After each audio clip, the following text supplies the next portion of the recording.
welcome to our astrology session for Yoga Nidra.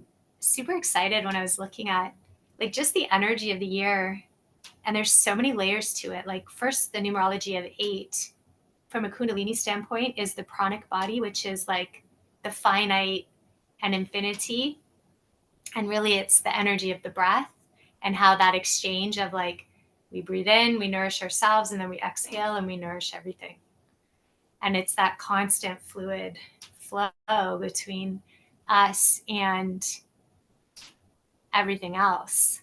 And then when I was looking into sort of the numerology, the energy of it, I mean, there's lots of different opinions around what it means, but 8 has a lot to do with like the infinity symbol. There's like power associated with it. It can be around leadership, prosperity, abundance. But the part that I resonated the most with was this reminder of our inner strength and our inner wisdom, and like tapping into that. And through the breath is a really powerful way to like activate that and circulate that. So I like how those two things sort of link together. And then the Lunar New Year doesn't happen until February 10th. I might actually do another session for that. But the Lunar New Year, it's going to be the year of the wood dragon.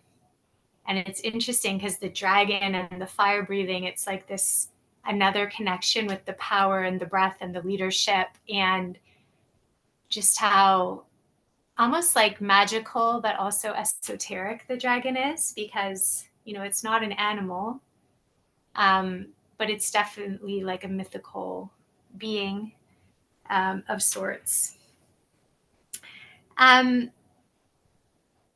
So from an astrology standpoint, we have some really big transits that are coming up in January. Mercury went direct today, which is a planet of communication and the energy of the mind. And then Pluto moves into Aquarius January 20th.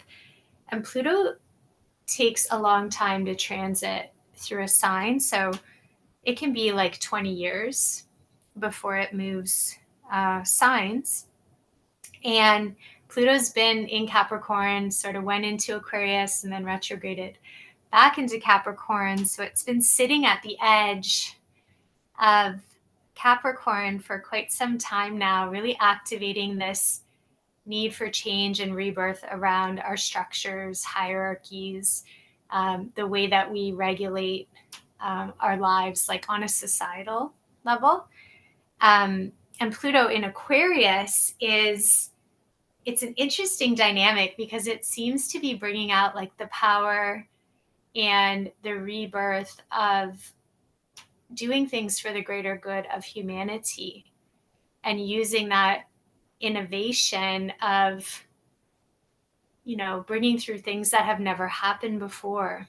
And Aquarius can be associated with like outer space and science. So we could actually see something really brand new coming in the next 20 years that could change the whole way that we look at scientific evidence. It could be affecting especially psychology, because psychology is also associated with Pluto, and something that would benefit people on a large scale. So I think that that's kind of exciting. So that's happening on the 20th of January. And then Venus, the planet of love and money, is moving into Capricorn on the 23rd. So Pluto's already going to be gone from there. The sun will have just moved into Aquarius at that time. So Venus is going to be there on her own. Not the most comfortable place for Venus to be, but not an awful spot for her either. Sort of brings out like practicality around how we connect with love and relationships. And moving into February, on the 5th, Mercury moves into Aquarius. This can have an effect on like really interesting or like strange ideas, really significant new opportunities to communicate, in really unique ways. Like Aquarius is so highly creative. It's considered like out of this world. Um, and then Mars is going to move into Aquarius on the 13th. And then Venus moves into Aquarius on the 16th. The Sun and Pluto will also be there.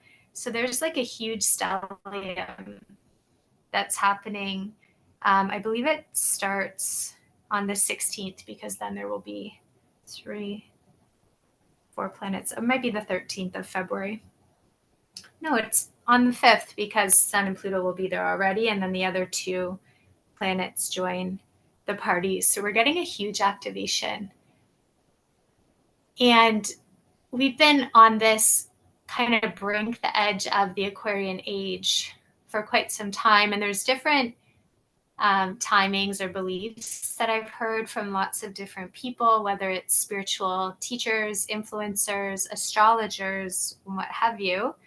But when you have that much energy in Aquarius, that's a significant activation, bringing in a lot of the other places. So depending how that's going to affect your own personal chart, it could potentially activate, most of the houses, most of the areas of your life, bringing in that energy of Aquarius. So kind of exciting.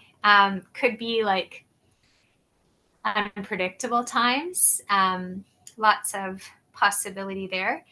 And then we have the first eclipse happening March 24th, 25th in Libra. It's a lunar eclipse. And then a total solar eclipse in Aries is on the 8th of April. And Jupiter just turned direct a couple days ago in Taurus. And Jupiter's going to be conjunct, like exactly with the same degree of Taurus on April the 20th. And that's a really significant placement. It doesn't happen very often, but it's in a specific spot too, where it's activating significant energy around practicality. And Uranus is the ruler of Aquarius. So we've had all of these planets getting together in Aquarius. And then Jupiter, this energy of like expansion, of protection, of spiritual enlightenment in a sense, higher learning, adventure, is going to be with Uranus, the planet of unpredictability. It brings in sudden, unexpected changes on like a really large scale, but to our material realm. So Taurus can rule things like money, carpentry, physical experience of being here, being human, and especially like the sensory system. So the way that we receive information through the senses. So that's a really exciting thing, especially right after the eclipse that's happening in Aries, total solar eclipse. So it's going to be a highlight of 2024.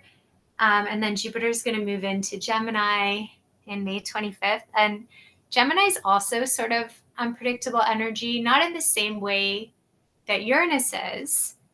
But Gemini is very much, it can switch gears really quickly. It can have a lot of things happening all at once, but it can also lose interest. So it might like start something and then be like, oh, I want to do this instead. Or what about this? And how about this? And what if we, and so there's a lot of like small bursts of energy in this expansive activation from Jupiter. So staying grounded and really staying focused might be more challenging. Oh, and then June 2nd. So Pisces is ruled by Neptune. And Neptune has been moving through Pisces for a really long time. It's a very slow moving planet. It was one of the later discoveries in the solar system. And Neptune will be at the 29th degree of Pisces. So just like Pluto has been there at Capricorn, We call it the anaretic degree. Jupiter will then be at the 29th degree of Pisces, which is, it's almost like an intensification, because it's the last degree before it moves into the next sign, and it's going to be there for a little while because it moves so slowly. So it really amplifies that energy, and Neptune being at home in Pisces is already making things more fluid. Neptune, and very mystical energy. It has an almost like a lack of boundaries. Like it sees that everything is interconnected, and so sometimes we can see the world with rose-colored glasses. We might miss red flags. We may like misinterpret situations because there can be like this almost delusionary effect. And then when it's at the 29th degree, that's going to be even more significant. So really being clear around setting your boundaries, not just verbally, but really like embodying your boundaries in life, and like what you value and what's important to you before that happens on June 2nd would be really helpful, because once you're in that field, once you've already got that energy imprinted and ingrained, it's way more challenging to be swayed by things that may seem bright and shiny in the moment, because you're already sticking true to what you really resonate with, and you have that so clearly outlined, and physically embodying it is the key there. And then lunar eclipse is happening September 17th, 18th. And it's interesting because that's actually happening in Pisces. And we have the nodes in Aries and Libra. So this is going to be the first eclipse we've had in Pisces in a very long time, like probably close to 10 years, 9 years since we had the eclipses there. So that's a partial lunar eclipse, but we're still going to really feel the effects of that for quite a few months after. And then October 2nd, we have a solar eclipse in Libra. And then there's almost another eclipse on the 17th. It's lunar, but it's very, very kind of distant in terms of the orb with the nodes there. So may have less impact, but still an eclipse nonetheless. And it's interesting because I was looking at trends and themes that were coming up, and I noticed that there's a lot of fixed energy. So Aquarius is fixed air. And it's interesting because it's an 8 year, which is a pranic year. So really remembering to like focus on your breath, notice your breath, not holding your breath, I think is really important, especially when we have this stellium that's happening in February. Reminding yourself to exhale, fully exhale, move that air, and make sure that you're really fully cleansing and releasing any toxins from the body with your breath will be significant. Taurus is also fixed. It's fixed Earth. So we're going to have Jupiter and Uranus in conjunction there in Taurus. So Taurus can be kind of stubborn, dig the heels in energy, and Uranus likes to, it's like a disruptor. So it could be challenging to stay grounded at that time. It may be a little bit less stability. There may be like almost like a disconnection from the senses. So really leaning into the qualities of Taurus during that time will help you through there.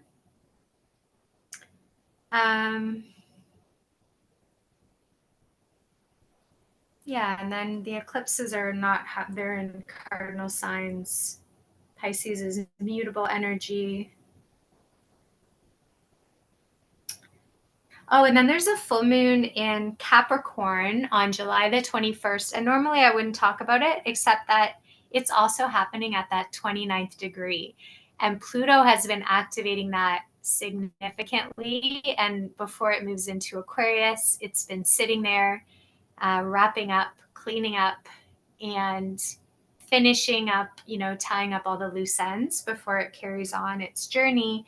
And then that's going to be activated because the full moon is happening there at that same degree. So when there's a significant placement, it tends to almost leaves like an energetic imprint. And then when the other planets pass through there, or there's um, another angle or something else that's happening at the same time, it's going to reactivate that energy every time another planet touches that same point. So that could bring up a lot of things around closing out, or even like inviting you to like purge rules that don't really sit with you or fit with you anymore.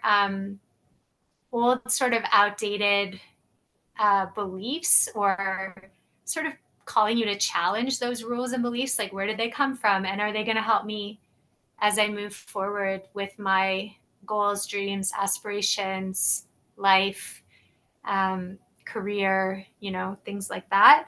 And shaking up your structure around like purging and clearing out things that are not really necessary for you anymore. So Pluto can be associated with like composting or like decomposition, also like toxicity. So really going deep in the practical, like maybe in your house, in your computer, old files, old photos of people that really you don't need anymore. And every time you look at them, it activates like a charge in you. So just going through and like delete, clear, goodbye, closing those chapters off. Yeah, and then there's just some Mercury retrogrades after that. But the main transits or activations are happening sort of within that time frame. And I think that that's all that I wanted to cover there. But if you have any questions, you can definitely pop them in the chat, and I would be happy to elaborate. And if there aren't any questions, I do also offer astrology readings. So if that's something you're interested in learning more about, you want to dive deeper into how this might affect you personally, I would love to hear from you, and you can certainly let me know. You can reach me via my email. So yeah, I would love to hear from you. And otherwise, I will just thank you for being here.